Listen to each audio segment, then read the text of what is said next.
¿Qué tal? Que el Señor te bendiga. Una alegría poder otra vez estar juntos, compartir este momento, rogando al Señor que el Señor te bendiga, te guarde, te fortalezca, te renueve a través de la palabra y que a través de esta palabra podamos redireccionar nuestras vidas, ponernos en las manos del Señor.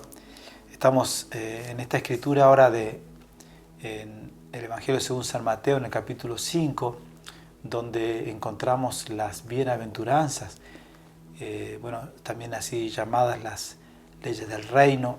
Esta es la ley que el Señor dio para los suyos, para sus hijos. Por eso es que esta escritura comienza diciendo que viendo la multitud, subió al monte y sentándose vinieron a él sus discípulos, y dice, y abriendo su boca les enseñaba diciendo, bienaventurados los pobres en espíritu, porque de ellos es el reino de los cielos. Primero que notamos en esta escritura es que esta convocatoria, este subir al monte del Señor, no es otra cosa que una convocatoria a los discípulos, a los que han tenido un encuentro con Dios. No se supone que todo lo que se va a describir a continuación lo puede alcanzar una persona desde el plano natural, porque naturalmente, ya lo veremos en la lectura, es imposible que esto ocurra. Lo primero que descubrimos acá es la pobreza de espíritu, y en lo natural, ¿qué ser humano está dispuesto a reconocer su pobreza? Si no es por la obra del Espíritu Santo. El Espíritu Santo es el que trae convicción a nuestras vidas y nos convence de nuestra necesidad, de pecado, de todo lo que hay en nuestro corazón. Pero dice que Jesús, viendo a la multitud, Jesús era alguien que miraba, que observaba, que evaluaba, y con esta evaluación y al ver la multitud, subió al monte, tomó una decisión de subir. Más de una vez las Escrituras nos hablan de esto, de la necesidad de subir. Los que suben son los que han tenido un encuentro con Dios, los que han tenido una experiencia con el Señor.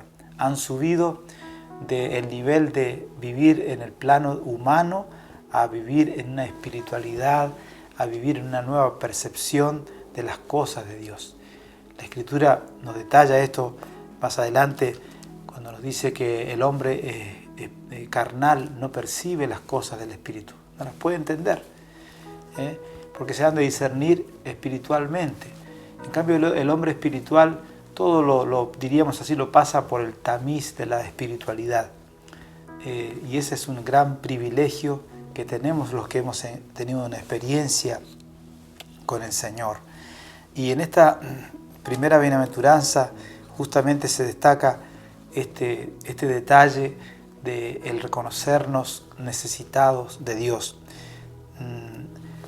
Dice en Isaías capítulo 55, buscad a Jehová mientras puede ser hallado, dice el versículo 6, llamadle en tanto que está cercano, deje el impío su camino y el hombre inicuo sus pensamientos, y vuélvase a Jehová, el cual tendrá de él misericordia, y al Dios nuestro, el cual será amplio en perdonar, porque mis pensamientos no son vuestros pensamientos, ni mis caminos, ni vuestros caminos mis caminos, dice Jehová. Como son más altos los cielos que la tierra, así son mis caminos más altos que vuestros caminos, y mis pensamientos más que vuestros pensamientos. Y bueno, y sigue la Escritura hablando sobre la utilidad de la lluvia que desciende y hace germinar la tierra. Así es la palabra del Señor, así es la obra del Espíritu Santo, así es la obra de Dios en el corazón del ser humano. Pero ¿qué dice esta Escritura? Que debemos arrepentirnos, que debemos dejar el camino de la impiedad y volvernos al Señor. Y dice, en ese dejar el camino de la impiedad, dice que los caminos del Señor son más altos que nuestros caminos y que sus pensamientos son más altos que nuestros pensamientos. Por eso es que hay una necesidad de subir. Subamos, como dice Isaías también, subamos al monte de Sión, a la casa del Dios de Jacob.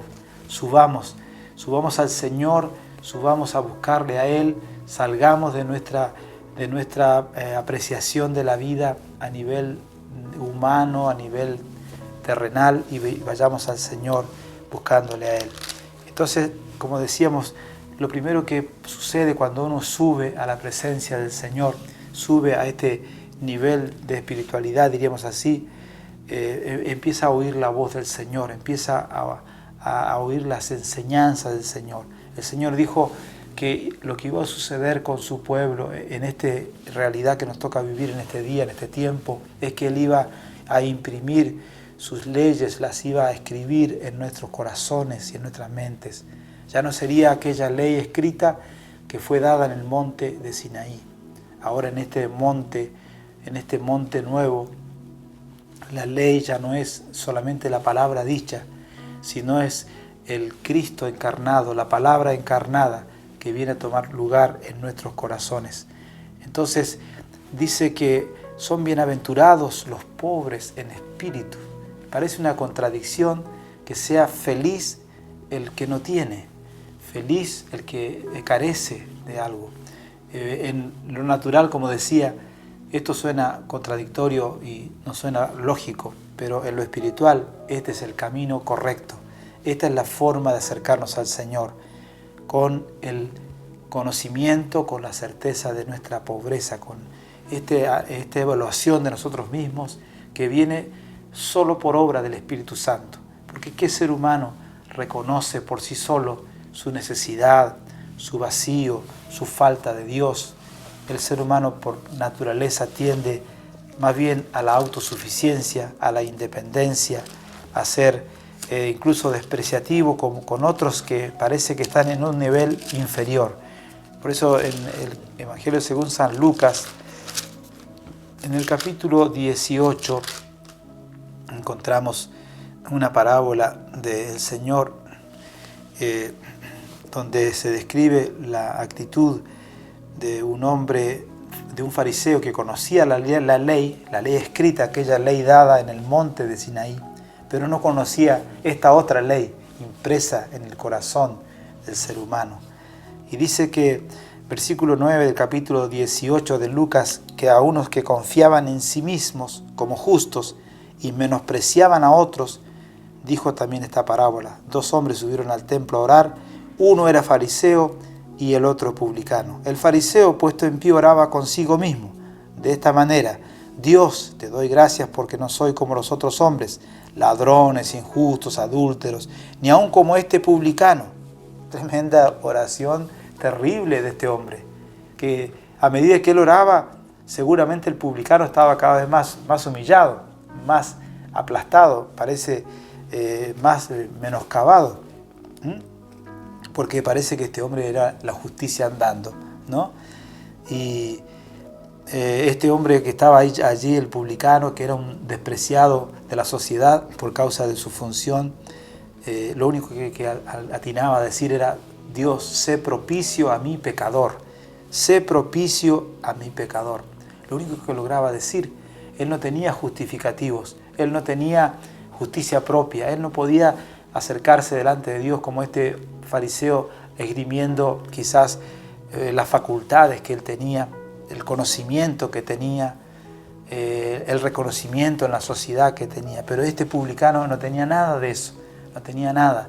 Y como dijo alguno, había llegado tan al fondo de su pecado, su maldad, por eso él decía: sé propicio a mi pecador, y se golpeaba pidiendo misericordia, que todos los pecados los había cometido, y todo lo que el fariseo iba relatando parece que lo aplastaba cada vez más, y parece que lo único que él oraba era: Señor, ten misericordia de mí, he cometido todos los pecados, y como dijo alguien, lo único que me falta es ser homicida, y estoy a punto de serlo, estoy por matar a este fariseo, ¿no? Tremenda situación en la casa de Dios, en lugar de la presencia del Señor, donde uno se supone que va a sincerarse. Cuánta maldad en el corazón del ser humano. Entonces, la invitación es: acerquémonos al Señor, reconociendo nuestra pobreza, no como el fariseo, esgrimiendo nuestras habilidades, las facultades positivas que tenemos, toda aquella autosuficiencia, lo grande que hemos logrado en lo espiritual, por más que hubiéramos logrado, siempre tenemos que tener una actitud de humildad. Dice la Escritura que este fariseo oraba consigo mismo, ni siquiera estaba orando a Dios porque Dios ni escuchaba eso. En cambio el publicano sí oraba con Dios, decía: sé propicio a mi pecador. Cuando nosotros tenemos un concepto errado de nosotros mismos, nos equivocamos, hacemos oraciones equivocadas, tenemos actitudes equivocadas y por consiguiente, en vez de bendecir, dañamos. Este fariseo, con toda su espiritualidad y conocimiento, estaba dañando a este pobre publicano. Dice en Apocalipsis capítulo 3, el mensaje a una iglesia tibia, pero que tenía un alto concepto de sí misma. Dice que esta iglesia se creía rica. Tú dices, versículo 17, capítulo 3 de Apocalipsis: yo soy rico y me he enriquecido, de ninguna cosa tengo necesidad. ¿No sabes que tú eres un desventurado, miserable, pobre, ciego y desnudo? Te aconsejo que de mí compres oro refinado en fuego, para que seas rico, y vestiduras blancas para vestirte, y que no se descubra la vergüenza de tu desnudez, y unge tus ojos con colirio para que veas tu realidad. No eres rico, eres pobre, necesitas reconocerlo. El primer paso y el camino más seguro a la bendición del Señor, a ser verdaderamente enriquecidos, a ser realmente pasar de la pobreza espiritual a una riqueza espiritual, es la humildad, la humillación. El que se cree con méritos, con derechos, con autosuficiencia, que lo puede todo, ese termina saliendo de la presencia del Señor sin justificación. En cambio, el publicano salió, dice, justificado antes que este fariseo que fue por el camino equivocado. Que el Señor nos ayude para que nosotros vayamos por el camino correcto y sepamos reconocer nuestras debilidades, nuestras falencias, nuestra pobreza espiritual. Esa es la única manera de acercarnos a Dios, reconociendo y diciéndole: Señor, sé propicio a mi pecador, te necesito, solo no puedo. Que el Señor te bendiga, que el Señor nos ayude a poder acercarnos correctamente al Señor.